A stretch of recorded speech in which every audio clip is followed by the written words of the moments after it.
এরকম আমার আজকে 32 বছরের সম্মান ভুলুণ্ঠিত করেছে যিনি।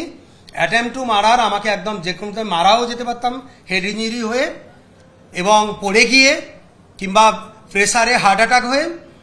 কিন্তু এরকম পরিস্থিতিতেও উকিলের বয়ানের ভিত্তিতে তাকে মাত্র ওই এমন কিছু ধারা দিয়েছেন, লঘু ধারা, যে ধারায় সহজেই তাকে ছেড়ে দেওয়া যায় একদিনের মধ্যে। মানে আইওয়াস দেখিয়ে দিলেন, গ্রেপ্তার হয়েছে। কিসে করে নিয়ে আসছেন যাকে গ্রেপ্তার করছেন? সসম্মানে বাইকে চাপিয়ে ঢুকলেন দৌড়ে, যেন মনে হলো আত্মীয় বাড়ি ঢুকছেন। এবং তারপরের দিন দেখা গেল কি এরকম মনে হয়েছে তিনি রিলিজড হয়ে গেলেন। জিনিসটিতে আমি অত্যন্ত মর্মাহত, এই জন্য আমি বিচার চাইতে এসেছি।